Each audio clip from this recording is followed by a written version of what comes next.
Bonjour, alors on m'a demandé pourquoi la transe faisait encore peur. Alors moi j'ai l'impression qu'elle est encore énormément liée à l'interdit.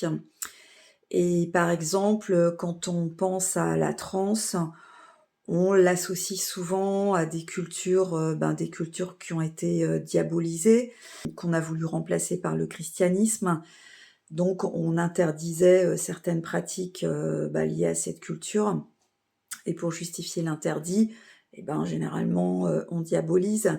Par exemple, le chamanisme, en Sibérie a été interdit. Beaucoup de cultures, animistes, dans différents continents ont été interdits et il y a eu cette volonté de les remplacer par le christianisme. Donc c'est des cultures, qui ont été, diabolisées et dans l'inconscient collectif, en fait, il y a encore des traces de cette, diabolisation et quand on réfléchit à ce qui s'est passé, en France pendant plusieurs siècles, avec notamment ce qu'on appelait les sorcières, si ça se trouve les sorcières, entre guillemets, elles se réunissaient, et puis elles faisaient des transes, collectives.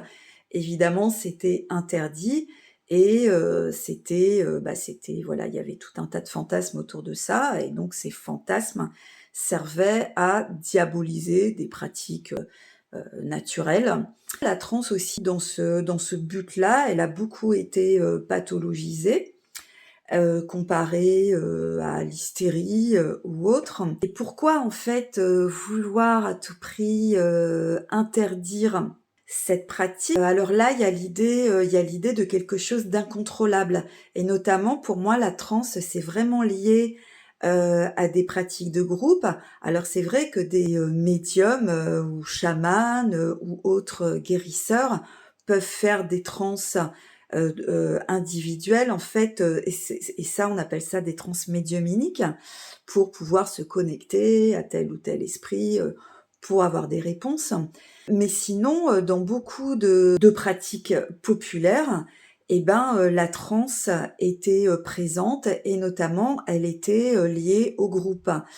Et pour moi, la transe donne une certaine, l'idée d'une certaine puissance et ça, je le vois vraiment, lors de mes stages, quand certaines personnes, quand elles sont en transe, se mettent à faire, des vocalises ou chanter ou, faire des mouvements qui pourraient ressembler, à de la danse et en fait, dans ces vocalises ou dans ces mouvements, il y a une certaine puissance, une justesse qui ne serait pas atteignable dans un état normal. Et donc, on peut imaginer qu'une pratique de groupe qui fait naître une énergie comme ça, vraiment liée à une énergie de vie, qui dégage une puissance collective, vue de l'extérieur, ça peut avoir l'air d'être quelque chose qu'on peut pas contrôler, sur lequel on n'a pas la main en fait.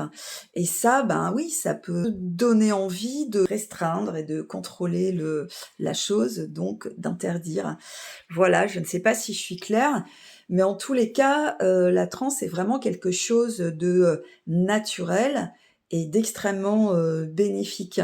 Et oui, ça donne une énergie et notamment, une puissance collective.